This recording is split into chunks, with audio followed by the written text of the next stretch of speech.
Kami gerejamu rindu melihat kebangunan rohani terjadi di semua lapisan generasi. Untuk itu kami berseru, kami memanggil nama Tuhan Yesus. Biarlah setiap lutut bertelut, setiap lidah mengaku bahwa Yesus bagi aku, Yesus bagi keluargaku, Yesus bagi hidupku, Yesus bagi pekerjaanku. Hadirlah Yesus, bangkitkan Tuhan sekali lagi gerejamu, bangkitkan umatmu, pulihkan umatmu lewat kebenaran firman Tuhan yang akan disampaikan di rumah Tuhan sore hari ini. Bapak Ibu bisa taruh tanganmu di hatimu.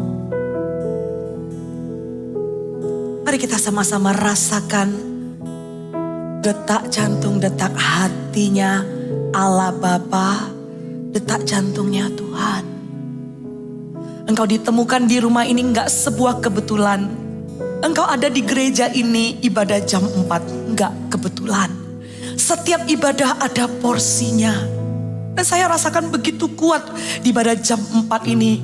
Setiap orang yang hadir, engkau bukan jemaat biasa, tapi engkau adalah pembawa kebangunan rohani.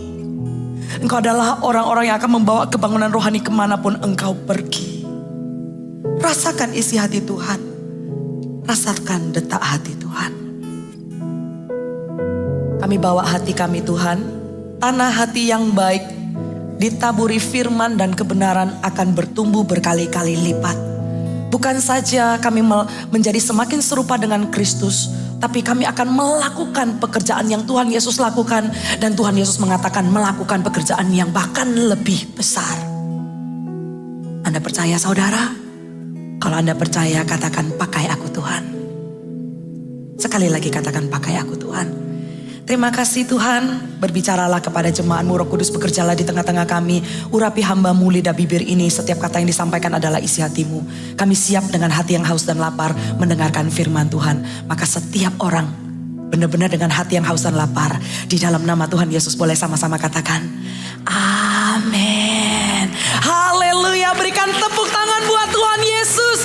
Berikan untuk nama Yesus yang ditinggikan di rumah ini. Dalam hitungan ketiga bolehkah saya ajak jemaat sama-sama serukan nama Yesus. 1, 2, 3. Yesus. Sekali lagi. 1, 2, 3. Haleluya, Tuhan Yesus baik. Jemaat dipersilahkan duduk. Tuhan Yesus yang kita sembah tidak pernah berubah dulu, sekarang dan selama-lamanya. Dari waktu Allah Bapa memikirkan, bahkan sebelum Tuhan Yesus datang ke muka bumi, detik di mana manusia jatuh ke dalam dosa, Allah Bapa sudah memikirkan rancangan keselamatan. Bagaimana supaya umat ciptaannya bisa berdamai dan diselamatkan. Sampai Tuhan Yesus hadir dan pengorbanannya di atas kayu salib. Kita belum hadir 2000 tahun yang lalu, tapi pengorbanan itu nyata dan sudah selesai di atas kayu salib untuk diriku dan diri Anda. Dan sampai hari ini pun gereja ada untuk terus mencari yang terhilang. Untuk terus berjalan di dalam misi agung ini.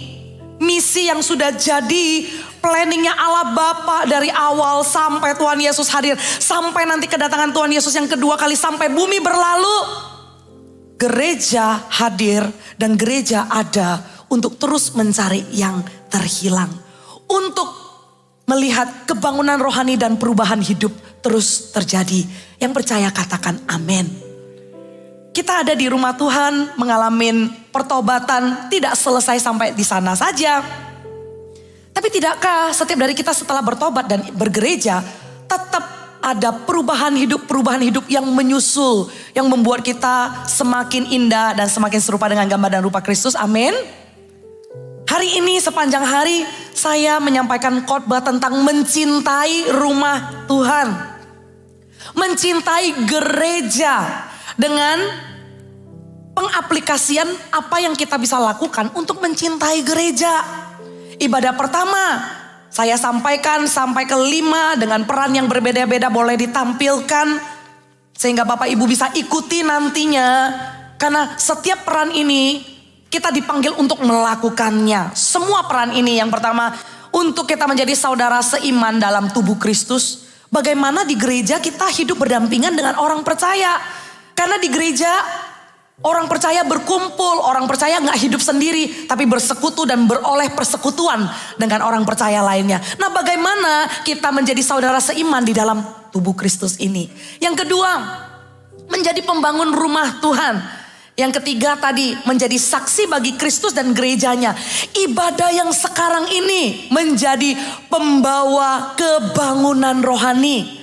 Boleh katakan kepada kanan kirinya, kamu dipanggil untuk menjadi pembawa kebangunan rohani. Semua loh Bapak Ibu, semua kita dipanggil untuk menjadi pembawa kebangunan rohani bagi semua generasi. Bukan hanya bagi generasi kita, tapi kebangunan rohani yang akan terus terjadi, yang akan menjaga dan meneruskan visi ini adalah generasi-generasi berikutnya. Dan bagaimana kita membawa kebangunan rohani dan mewarisi kebangunan rohani ini kepada generasi-generasi berikutnya. Ibadah terakhir nanti menjadi pelayan teladan dalam kasih persaudaraan, di dalam keluarga tubuh Kristus ini, bagaimana kita menjadi pelayan teladan. Untuk itu awal-awal saya ingin mengajari kepada jemaat sebuah prinsip kebenaran. Kenapa kita perlu mencintai rumah Tuhan? Apa alasannya aku harus cinta gereja? Bisa nggak kalau saya jadi orang percaya yang cinta Tuhan saja, tapi cinta gereja nggak perlu lah ya sampai ke level itu. Cinta Tuhan, pokoknya hubungan kerohanian saya antara saya dan Tuhan yang tahu gitu ya. Coba kita lihat apa kata firman Tuhan tentang cara pandang Tuhan kepada gereja. Ini akan membukakan mata kita dan membuat kita mengerti kenapa kita harus cinta sama gereja. Di Efesus pasal yang kelima, gak usah buka ya, tapi boleh dicatat untuk menjadi perenungan yang kita ulangi nanti di rumah. Efesus pasal 5 ayat 22 sampai 33. Firman Tuhan yang sering kita dengar kalau lagi ada seminar pernikahan, membekali suami istri, peran di dalam keluarga. Di mana firman Tuhan itu berbunyi, istri tunduklah kepada suamimu seperti jemaat tunduk kepada Kristus. Suami, kasihilah istrimu seperti Kristus mengasihi jemaatnya. Berapa banyak dari antara kita berpikir bahwa ayat itu hanya berbicara untuk peran suami istri dalam keluarga. Saya pun sebelumnya berpikir demikian. Saya pikir ini ayat mah untuk suami dan istri. Tapi ternyata ada sebuah pesan Tuhan dan isi hati Tuhan untuk gerejanya lewat ayat ini. Ada rahasia besar yang disingkapkan oleh Paulus yang tulis Efesus ini. Bahwa Tuhan Yesus itu mengasihi jemaatnya seperti suami mengasihi istri. Sampai disebut gereja itu adalah mempelai Kristus. Hubungan suami istri adalah hubungan yang paling intim. Hubungan yang paling erat dibanding dengan hubungan-hubungan lainnya. Dua orang yang membangun hubungan di dalam pernikahan dengan janji nikah di dalam suka dan duka, sehat dan sakit, kaya dan miskin, sampai maut memisahkan. Itulah hubungan suami istri. Dan Tuhan Yesus menggambarkan gereja menjadi mempelai Kristus. Berarti Tuhan Yesus itu cinta sama gereja. Berarti Tuhan Yesus itu sayang sama gereja. Tuhan Yesus gak melihat gereja hanya badan organisasi yang berisi pelayanan-pelayanan. Enggak. Tapi Tuhan Yesus melihat gereja sebagai mempelai wanita yang dikasihi dengan sepenuh hati. Sekarang saya mau tanya kepada Bapak Ibu yang adalah orang percaya, yang datang beribadah di rumah Tuhan yang namanya gereja ini. Bapak Ibu cinta gak sama gereja? Dan pertanyaan berikutnya, cintanya separoh-separoh atau sepenuh hati? Orang janji nikah, mana ada yang separoh-separoh? Tadi saya bilang susah, suka dan duka, kaya dan miskin, sehat dan sakit. Terus apakah Anda bersedia untuk menjadi suami? Terus yang jawab, tergantung. Kan gak ada ya persyaratan term and condition bintang kecil gitu. Tergantung. Lihat dulu, entar we'll see gitu ya. Kan gak ada ya. Tapi kalau saya mengambil Anda sebagai istri, mengambil Anda sebagai suami, saya akan cintai sampai maut memisahkan. Begitulah Tuhan cinta sama gereja. Tapi banyak orang Kristen cinta sama gereja itu banyak syaratnya. Kalau gereja bisa memberikan dan menjawab dan menjadi solusi untuk hidupku, itu pun masih ada persyaratan berikut dan berikut. Term and conditionnya itu panjang banget. Cinta orang percaya sama gereja harus sepenuh hati seperti Tuhan Yesus menganggapnya sebagai mempelai wanita. Kalau kita ngaku-ngaku cinta Tuhan, bukankah seharusnya kita mencintai apa yang Tuhan cintai? Kalau kita ngaku-ngaku cinta Tuhan, bukankah berarti apa yang penting dan begitu intim dan erat di hati Tuhan, itu juga erat di hati kita? Tapi sering sekali kita jadi orang Kristen tidak punya hubungan yang intim dan cinta yang whole, yang sepenuhnya kepada gereja. Dan banyak orang Kristen yang cuman mau mengencani gereja. Maunya pacaran aja sama gereja, maunya enak-enaknya aja sama gereja. Ada pasangan yang udah pacaran begitu lama, tiba-tiba salah satu daripada mereka tuh tanya, kita gak mau masuk ke hubungan yang lebih serius dengan komitmen masuk ke dalam pernikahan. Yang ditanyain tuh bilang, maksud kamu apa? Apa kamu gak cukup hanya begini saja? Kenapa kamu meminta lebih? Nah, yang marah ini kurang di briefing ya. Dan yang marah ini konsepnya salah. Karena pacarannya untuk menikah. Untuk sebuah keseriusan.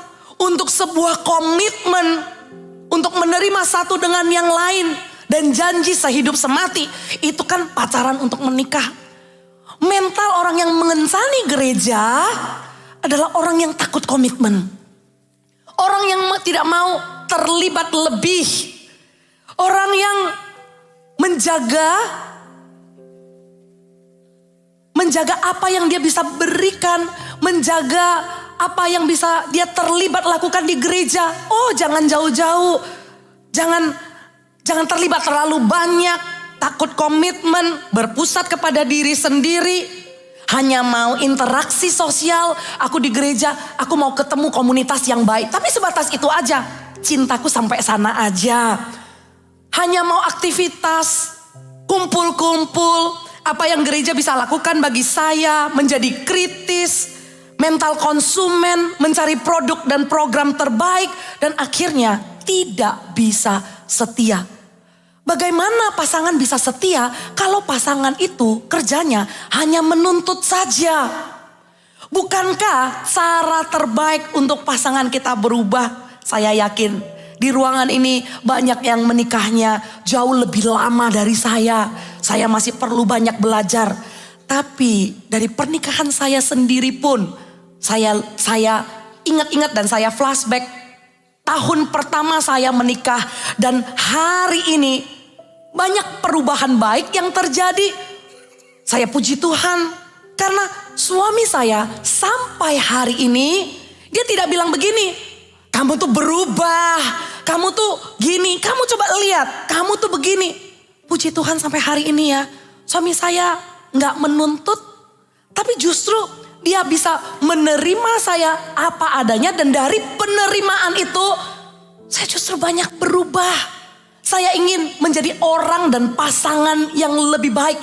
Itu loh yang namanya pasangan. Itu loh yang namanya cinta.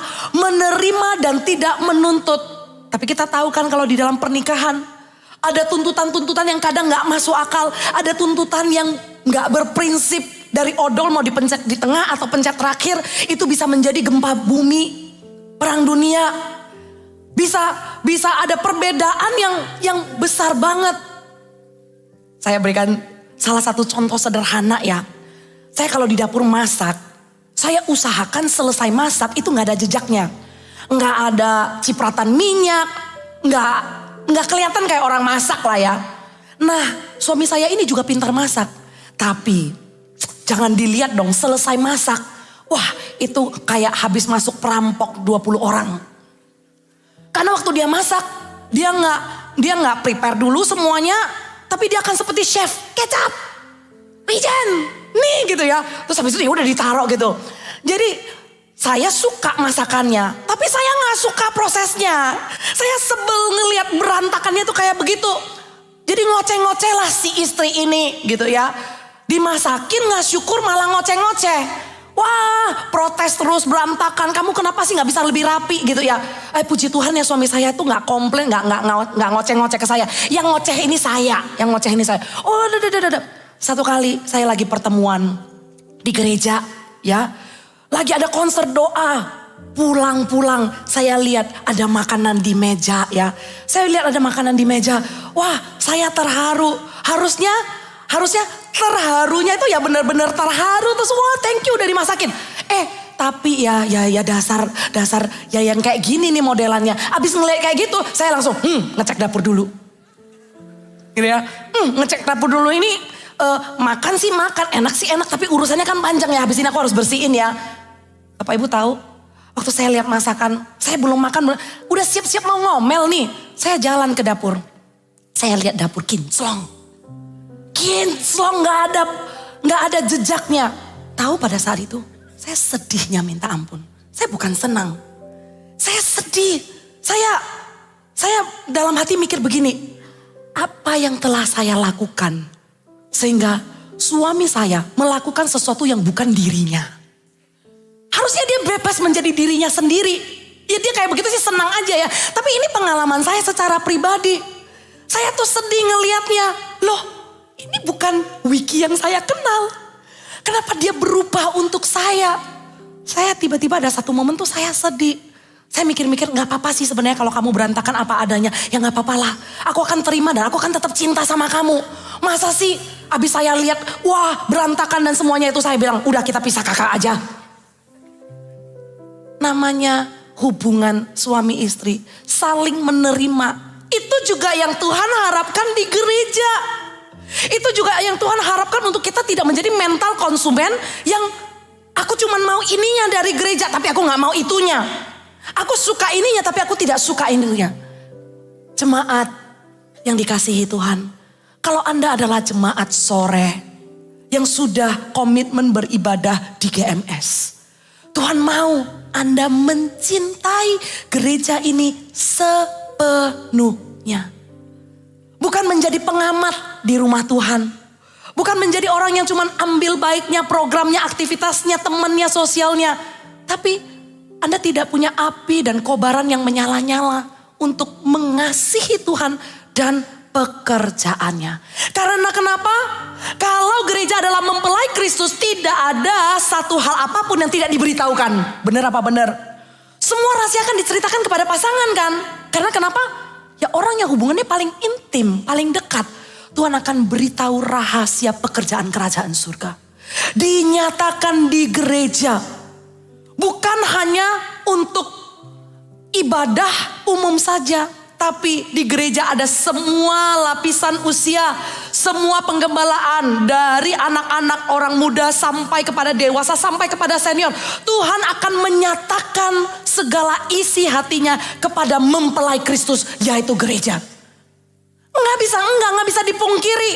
Wah, bisa nggak aku berdoa sama Tuhan saja di rumah? Tuhan kan ada di mana-mana, betul. Tapi Anda tidak bisa pungkiri bahwa pekerjaan ilahi, pekerjaan Allah yang Tuhan mau lakukan di muka bumi. Tuhan datangkan kemuliaannya terlebih dahulu di gereja. Sehingga kalau Anda mau cari tempat terbaik untuk Tuhan menemukan Anda. Kalau saya mau cari tempat terbaik untuk Tuhan bilang, loh, Mek ada di situ. Saya pastikan diri saya ada di gereja. Bukan di tempat lain. Ruang doa adalah mesbah yang saya bangun bersama dengan Tuhan. Tapi untuk saya cari tahu isi hati Tuhan dan pekerjaan Allah. Dan mendatangkan kemuliaannya di muka bumi. Alam maut tidak akan menguasainya. Itu namanya gereja, saudara. Bukan persekutuan, bukan fellowship lainnya. Tapi gereja. Saya undang jemaat yang mengikuti ibadah secara online. Kalau Anda belum bergabung di gereja manapun. Di kota dan di mana Anda berada, cari GMS terdekat. Karena gereja ini komitmen menggembalakan semua usia dan visi yang kita dapat dari Tuhan. itu tidak akan berhenti di satu generasi. Tapi visi yang kita dapat dari Tuhan untuk gereja ini diteruskan sampai kepada generasi-generasi berikutnya. Kepada anak muda, kepada anak-anak. Kebangunan rohani akan terjadi secara merata. Yang percaya katakan amin.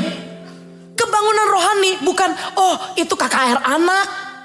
Oh itu konferensi anak muda. Oh itu adalah untuk orang-orang senior. Enggak. Tapi kalau Tuhan mencurahkan isi hatinya. Dan Tuhan kalau mau mengadakan sebuah kebangunan rohani. Maka semua lapisan usia akan sama-sama masuk ke dalam pusat kehendak Allah. Karena disitulah Tuhan menyatakan kehendaknya. Dan semuanya pasti akan mengalami kebangunan rohani. Yang percaya berikan tepuk tangan untuk Tuhan. Secara serentak merata semua usia. Kalau saya melihat anak-anak lagi mengalami kebangunan rohani, saya itu anticipate. Saya gak merasa, itu Eagle Kids. Gak ada hubungannya sama saya.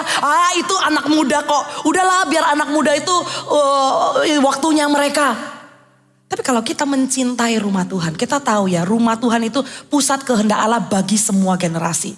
Waktu saya ada di Bible Study atau di KKR anak, Holy Spirit my best friend. Waktu saya melihat kebangunan rohani terjadi di anak-anak. Saya bisa melihat gelombang kebangunan rohani itu akan gulung seperti snowball yang semakin besar. Dan terus akan membawa itu semakin besar kepada anak muda. Dan terus sampai kepada papa mama dan terus sampai kepada senior. Sampai setiap orang yang digembalakan di gereja semua lapisan usia. Itu pasti akan mengalaminya, tidak bisa tidak. Tidak bisa tidak. Saya bawa tayangan untuk saya ingin Bapak Ibu juga bisa saksikan bagaimana penggembalaan anak muda di gereja Mawar Sharon. Anda saksikan ini dan saya berdoa agar Tuhan berbicara di hati Anda bahwa ini bukan hanya anak muda, tapi setiap orang yang hadir di ruangan ini dengarkan baik-baik. Anda dipanggil untuk menjadi pembawa kebangunan rohani di rumah yang Anda cintai. Anda punya tugas panggilan. Nggak nunggu Anda menjadi pemimpin, nggak nunggu apalagi Anda jadi pendeta, enggak. Tapi selama Anda ada di rumah Tuhan dan mencintai tubuh Kristus yang adalah mempelai Kristus ini dengan sepenuh hati, pasti ada sebuah desakan dari dalam. Aku adalah pembawa kebangunan rohani di gereja ini. Aku adalah pembawa kebangunan rohani untuk keluargaku. Aku adalah pembawa kebangunan rohani yang akan wariskan kepada anak-anakku. Aku adalah pembawa kebangunan rohani untuk orang-orang di sekelilingku. Tidak bisa tidak. Kecuali apimu padam.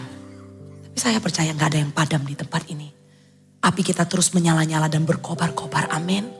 Tayangan ini sebelum saya saksikan, saya berikan sebuah preview di mana anak-anak muda kita di gereja Mawar Sharon ini berkumpul ibadah, ada di barat, ada di timur, ada di selatan, dan waktu mereka memuji Tuhan, mereka memuji Tuhan dengan antusias. Kursi yang di depan ini jaraknya nggak seperti ini, harus dihilangin 3 kursi. Karena kenapa? Mereka penuhin depannya dan harus ditahan karena mereka lari. Larinya pas kapan? Kalau video opening muncul mereka langsung lari. Jadi kita harus akalin pikirin caranya gimana supaya mereka gak lari gitu ya. Karena bahaya juga. Mereka lari begitu antusias dengan apa adanya. Mereka itu melompat-lompat memuji Tuhan dengan sukacita. Dan waktu menyembah Tuhan. Mereka tuh bukan cuma suka beat yang wah kalau misalnya lagi lagunya cepat gitu ya, anak muda energinya. Tapi waktu menyembah Tuhan dengan begitu personalnya. Ayo, kapan Bapak Ibu ibadah Army of God hari Sabtu datang yuk. Jangan bilang udah gak usiaku. Saya mau datang ke ibadah usia berapapun. Selalu ada api yang membakar saya sekali lagi. Saya melihat mereka waktu memuji menyembah Tuhan. Mereka itu gak jaim. Kata siapa jaim di gereja ini, anak muda gak jaim.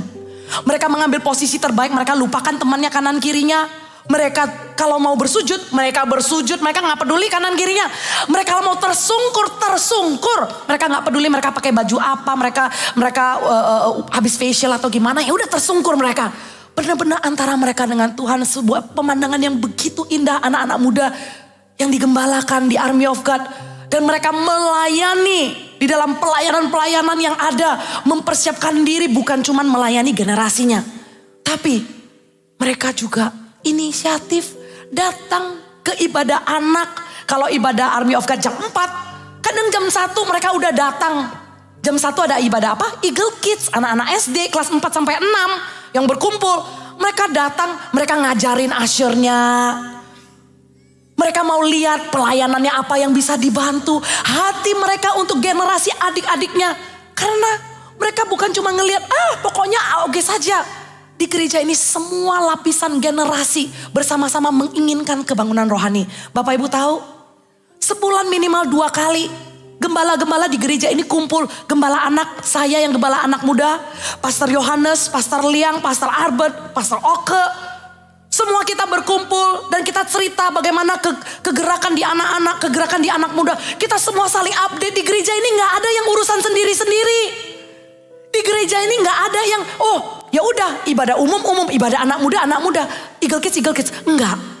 Tapi anak kecil melihat koko-kokonya dan mereka katakan, aku satu hari aku akan ibadah bersama dengan koko-kokoku. Mereka menanti-nantikan mereka jadi AOG, mereka bangga. Sebelum jadi AOG di Eagle Kids mereka sudah nyanyi We are the Army of God. Padahal mereka belum Army of God. Mereka menanti-nantikan sampai di Army of God. Anak muda, mereka berpikir bagaimana aku bisa layani adik-adik. Dan dalam waktu sekejap Bapak Ibu, mereka akan duduk di kursi ini. Mereka akan ada di penggembalaan ini. Dan Bapak Ibu, Anda adalah pahlawan-pahlawan yang akan menarik anak panah itu. Anak panah di tangan pahlawan. Sewaktu mereka sudah mencicipi kebangunan rohani dari anak-anak. Kemudian mereka begitu haus dan lapar di masa mudanya. Saudara, kalau saya jadi orang dewasa di gereja ini, saya takut dan gentar menyambut anak-anak yang nantinya akan duduk di kursi ini. Saya takut dan gentar, saya bilang, Tuhan, apa bagian yang harus saya kerjakan untuk menjadi orang yang membawa kebangunan rohani dan meneruskan mimpi dan memberikan warisan ini kepada anak-anak. Saya percaya di gereja ini kebangunan rohani merata. Dari anak-anak muda dari anak kecil yang sudah kenal hadirat Tuhan. Anak muda yang berapi-api sampai di ibadah umum. Apinya akan semakin besar. Yang percaya berikan tepuk tangan untuk Tuhan. Apinya gak akan tanggung-tanggung. Di ibadah umum ini justru mereka akan lebih kebakar lagi. Di ibadah umum ini influence mereka, dampak yang mereka bawa bahkan akan menjadi semakin besar. Karena ada teladan-teladan Bapak Ibu yang apinya tidak pernah padam. Yang percaya katakan amin. Bilang itu aku, bukan sebelahku. Aku berapi-api. Tayangan ini silakan di play. Saksikan Bapak Ibu pekerjaan Tuhan di kalangan anak muda.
Jagalah agar rohmu terus menyala-nyala dan layanilah Tuhan. Jangan sampai apimu padam. Tuhan nyata di hidupmu. Kamu tidak hanya membawa kebangunan rohani untuk generasimu, tapi melihat kebangunan rohani berlanjut dan menjadi semakin besar untuk generasi mendatang. We will die leaving a revival behind.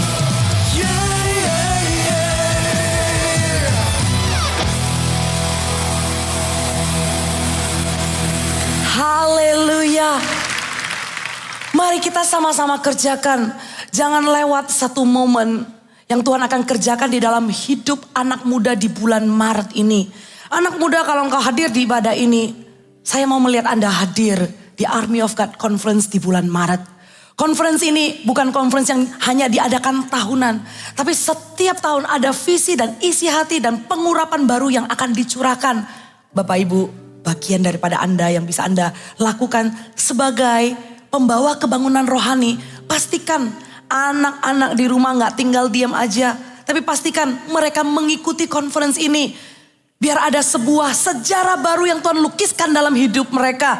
Mimpi dan penglihatan dari surga yang akan dinyatakan kepada anak muda ini.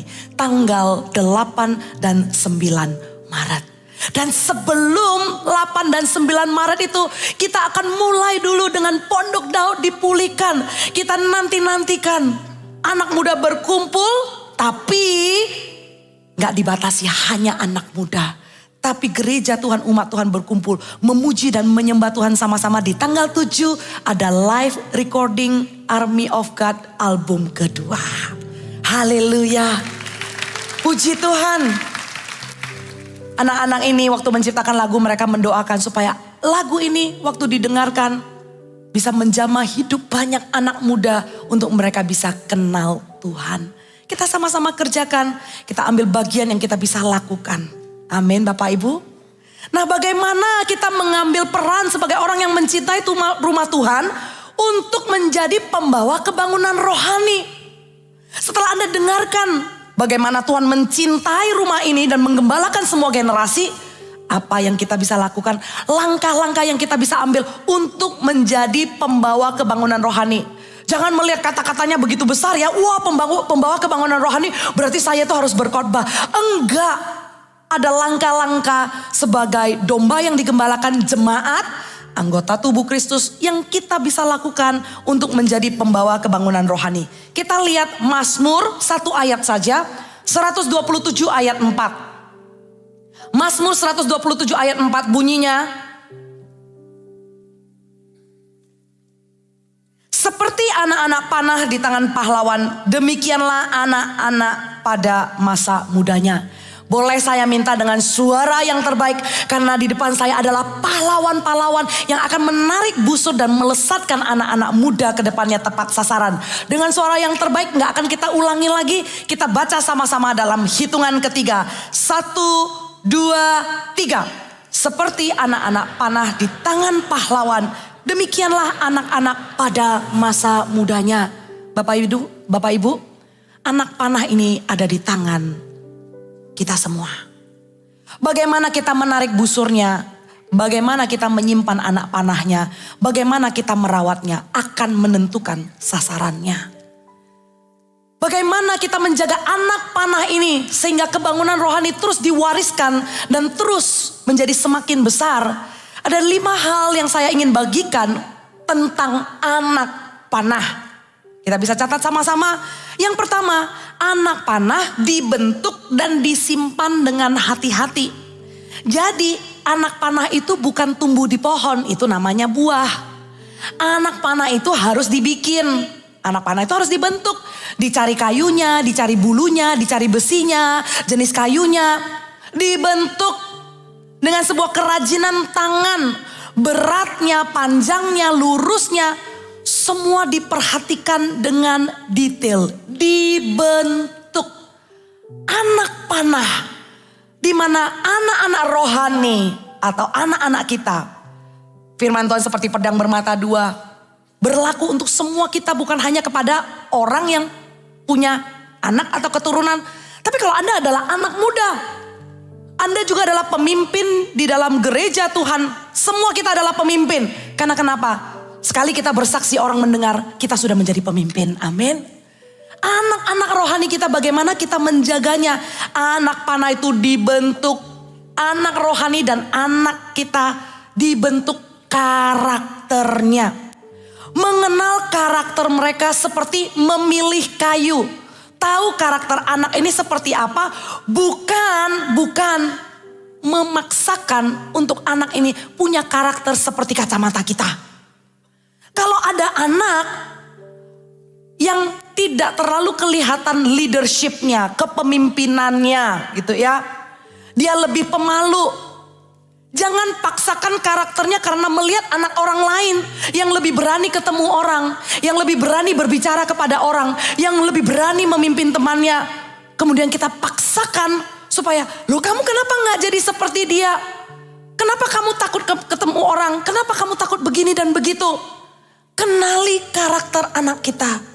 Kan ada 1000 macam karakter yang pastinya mau mereka karakternya introvert, ekstrovert, mau mereka punya jiwa pemimpin, tidak terlalu kelihatan kepemimpinannya. Setiap anak dibentuk di rahim ibunya, dirajut oleh tangan Tuhan, dan mereka diciptakan serupa dengan gambar dan rupa Allah.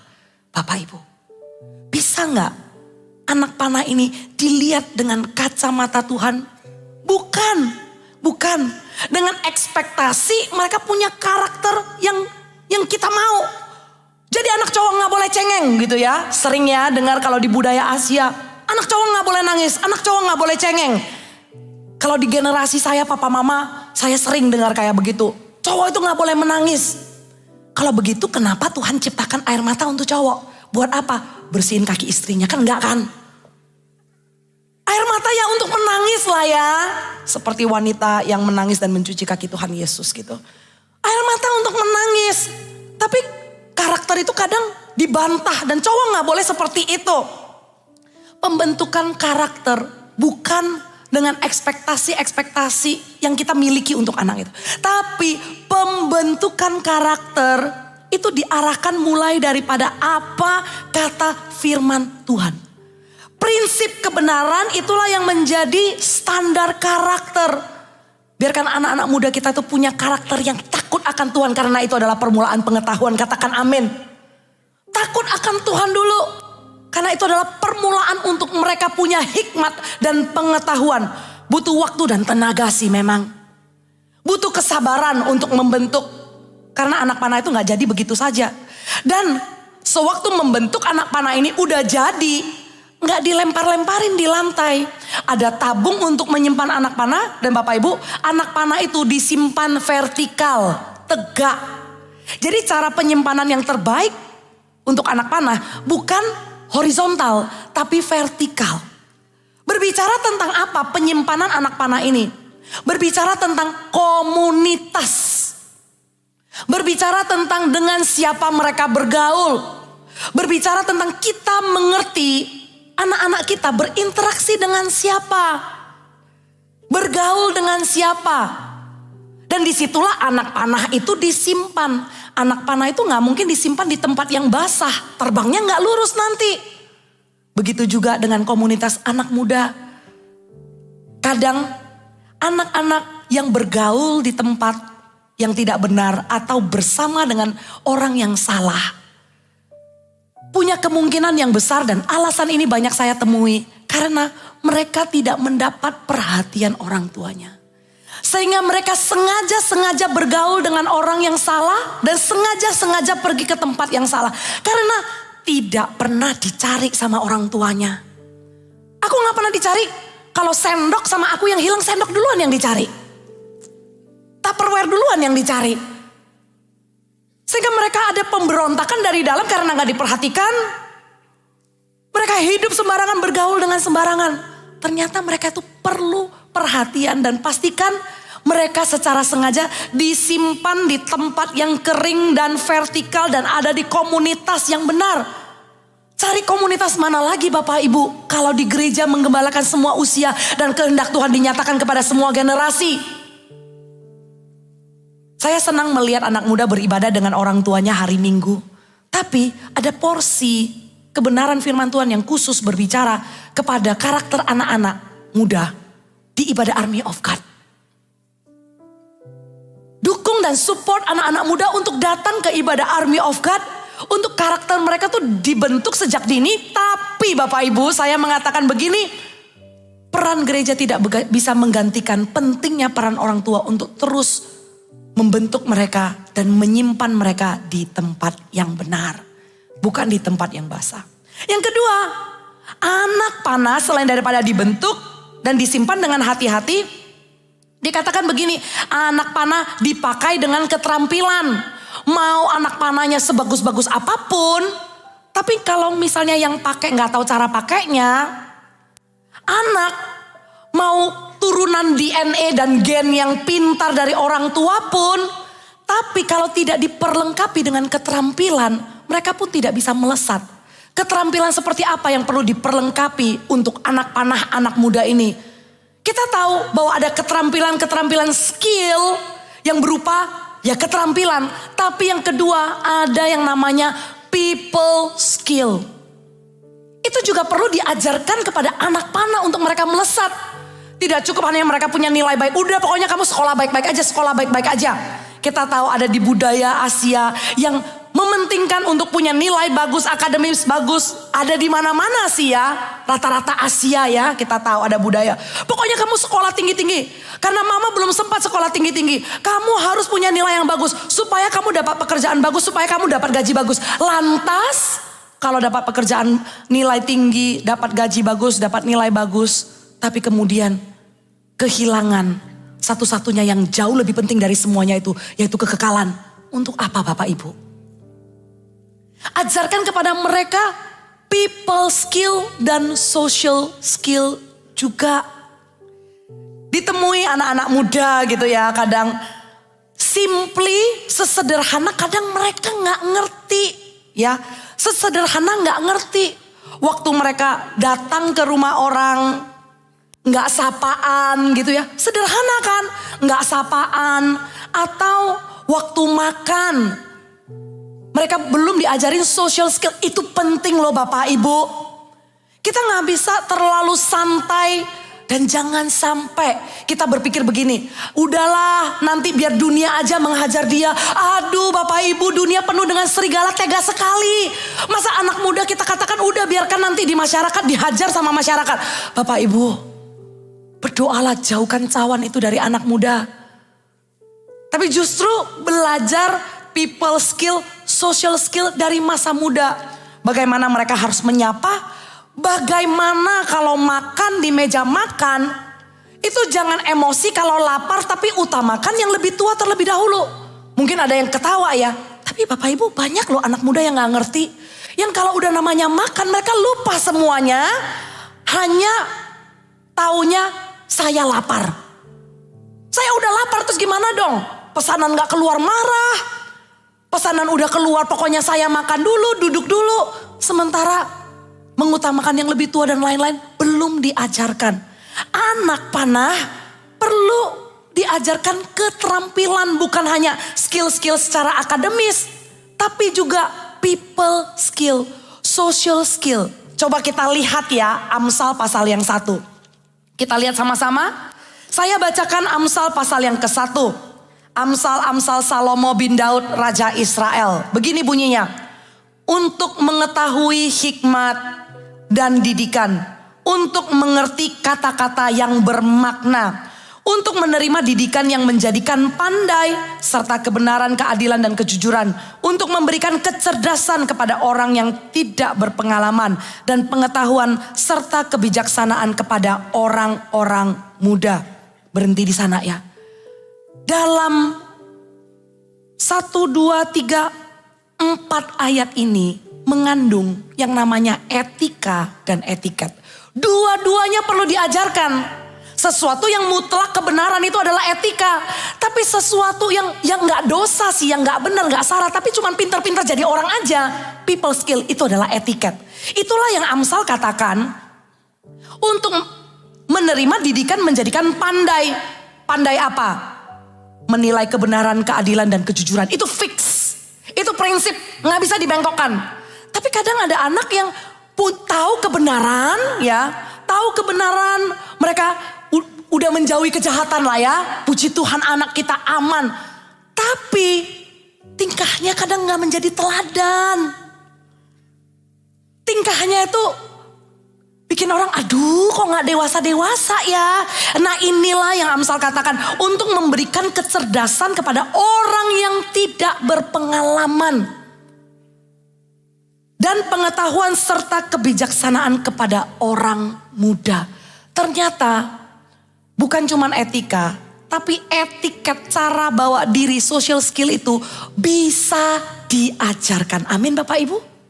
Bisa diajarkan untuk anak panah bisa melesat. Ajarkanlah dengan keterampilan bukan cuman akademis tapi juga social skill. Yang ketiga, anak panah diberi arahan untuk bisa terbang lurus.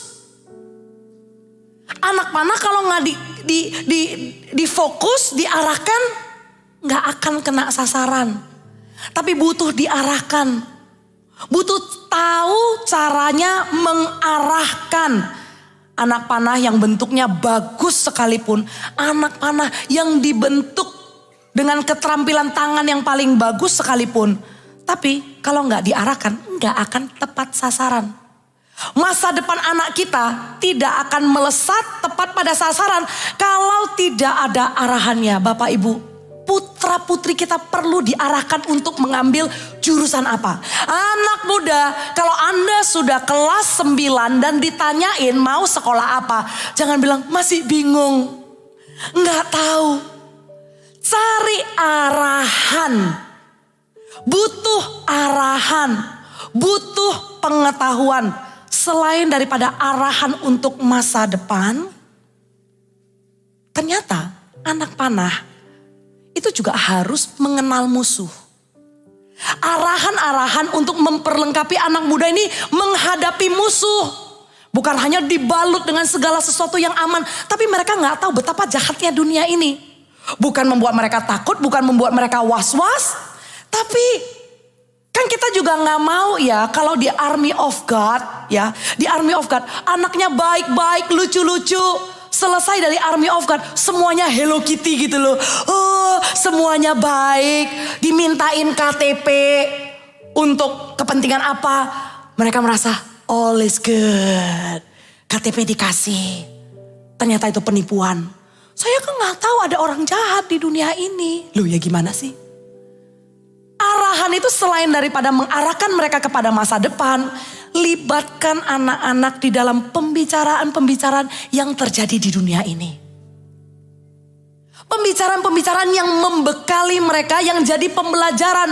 Bukan berarti kita menertawakan kalau ada sahabat yang lagi kena masalah, yang punya pelajaran dalam hidupnya, bukan. Tapi bersama dengan anak, bukankah kitab Ulangan mengatakan, ceritakanlah itu kepada anak dan ulang-ulangilah. Ceritakanlah di ambang pintu, ceritakanlah di tempat tidurmu, ceritakanlah setiap waktu kepada anak-anak. Kalau ada pengalaman di kerjaan, kalau ada teman yang mengalami masalah karena keluar daripada kebenaran, kasih tahu mereka, ini loh resikonya nak, kalau kamu itu coba-coba. Ini loh resikonya nak, kalau semua kamu penasaran. Ini loh resikonya nak, kalau apa aja yang ditawarin kamu gak punya pendirian dan gak punya integritas. Ini loh resikonya. Mereka perlu tahu resikonya. Gak apa-apa lah, kan diajarin untuk mengasihi. Kalau begitu di komunitas apapun aku harus bisa jadi orang yang diterima. Berbicaralah sesuatu, punya suara dalam kehidupan anak-anak. Supaya mereka bisa kenal dunia itu gak separoh. Tapi kenal dunia itu komplit. Anak panah harus mendapat arahan untuk bisa terbang lurus. Yang keempat, anak panah hanya diluncurkan sekali.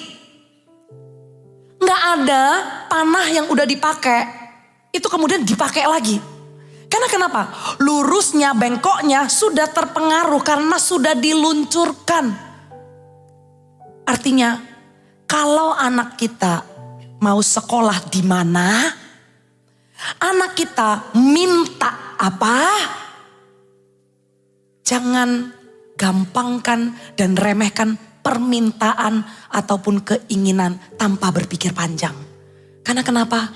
Segala keputusan iya dan tidaknya kita, apa yang kita lakukan dan apa yang tidak kita lakukan, itu adalah wujud anak panah diluncurkan. Setelah diluncurkan, ya sudah. Kalau sudah ditarik dan diluncurkan, Anda bilang, kilaf. Ya sudah, hilang anak panahnya. Salah. Mama cuman ngomong aja. Gak maksud. Ya kamu yang mikirin sendirilah. Sekali diluncurkan, gak bisa kembali lagi. hanya sekali saja. Untuk itu kita tanam prinsip kepada anak-anak untuk mereka gak gampangkan waktu dan kesempatan untuk coba-coba. Mari kita sama-sama sepakati untuk kalau anak-anak, masa teenagers, masa youth, orang tua yang mendoakan jodoh anaknya, orang tua yang mendoakan untuk mendapatkan pasangan yang terbaik datangnya dari Tuhan.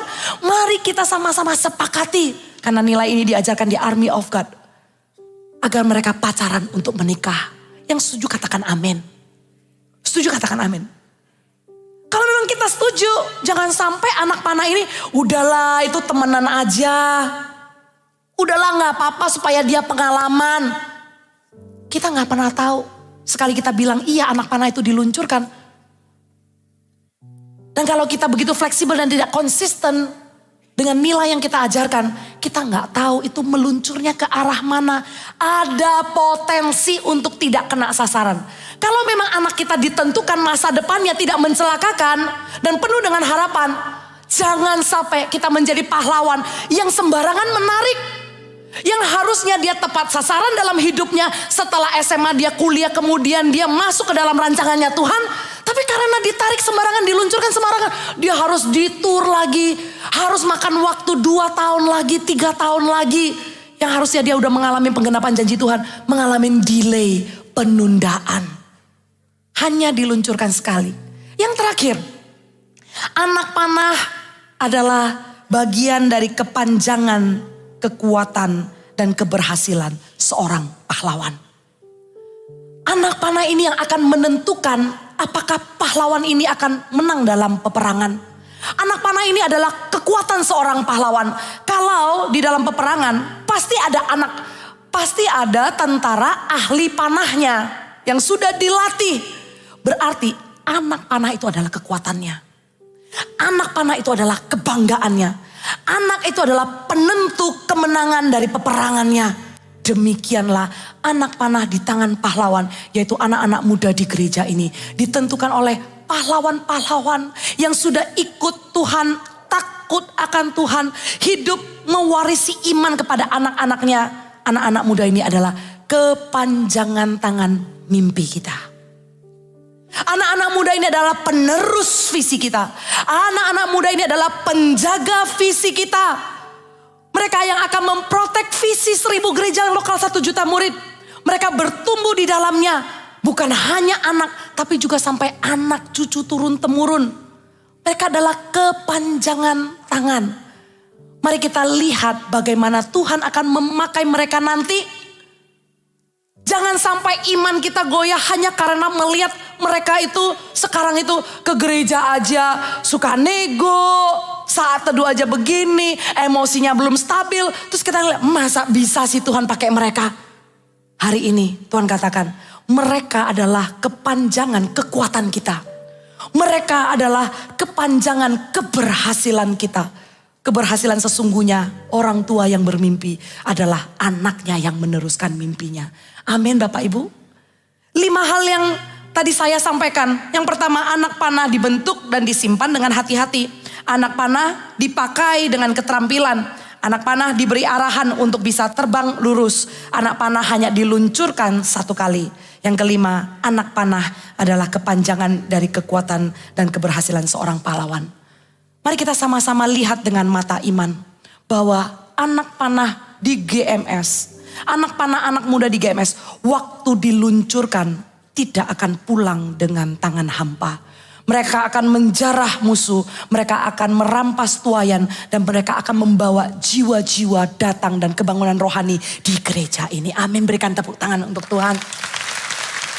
Mereka akan dilesatkan, tapi Bapak Ibu, maukah kita mengambil bagian kita untuk menarik busur itu? Karena anak panah itu gak bisa tinggal, gak bisa melesat sendiri, gak bisa terbang sendiri.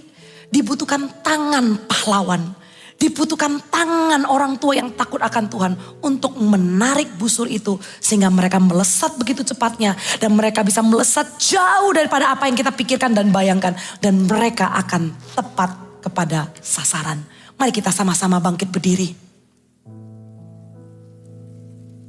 Bisa Bisakah kita persiapkan hati di momen ke depan sebelum ibadah ini selesai? Untuk kita mendengar sekali lagi bahwa Tuhan memanggil kita untuk menjadi pembawa revival. Tuhan panggil kita menjadi orang-orang yang mewariskan kebangunan rohani kepada generasi berikutnya. Kami berseru kepada Engkau Tuhan Yesus yang ditegakkan atas gereja ini. Ada pusat kehendak Tuhan bagi semua generasi. Kalau aku ibadah di jam ini Tuhan, bahwa aku melihat Tuhan jauh melebihi jemaat di jam 4 ini. Bahwa aku melihat Tuhan, bahwa jauh melebihi orang-orang yang hadir. Ada anak-anak, cucu-cucu kami di ibadah anak kecil, di ibadah anak muda. Tuhan, pakai aku Tuhan untuk menjadi pahlawan yang akan menarik busur untuk melengkapi anak-anak muda ini melesat jauh. Mari kita bawa hati kita. Kita minta kebangunan rohani untuk anak-anak muda. Untuk pemakaian Tuhan dalam kehidupan mereka.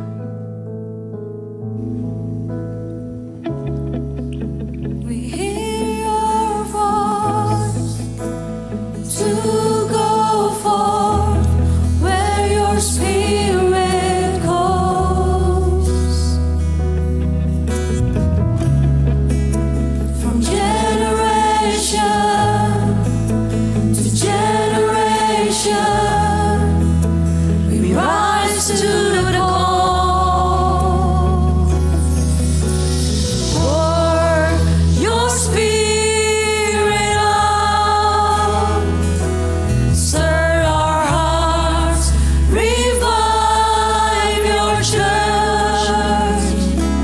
Send revival, revival, revival. Send revival, revival, revival. Every knee shall bow to the King of all the earth. We cry out, Jesus, Jesus, Jesus. We cry out, Jesus, Jesus, Jesus.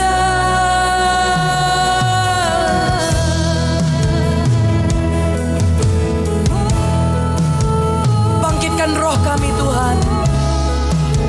Bangkitkan setiap umat-Mu Tuhan untuk merindukan kebangkitan rohani, kebangunan rohani yang merata di semua generasi. Kami bawa hati kami di hadapan-Mu Tuhan. Oranaya syakara dadadadada. Hear your voice to go forth where your spirit goes. From generation to generation. Mari kita angkat tangan kita sama-sama.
muda yang berusia di bawah 30, Anda maju ke depan. Karena gereja ini dan orang tua yang ada di ruangan ini, sambil maju aja langsung, gak usah tunggu saya selesai. Di bawah usia 30, maju ke depan. Karena gereja ini akan mengarahkan tangan. Karena kalian adalah anak-anak panah. Karena kalian berharga di mata Tuhan. Karena Tuhan cinta sama kalian.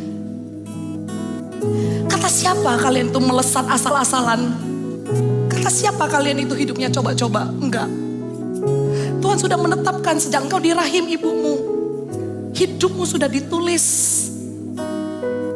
Hidupmu di dalam tangan Tuhan sudah ditetapkan untuk menjadi anak panah yang akan kena sasaran.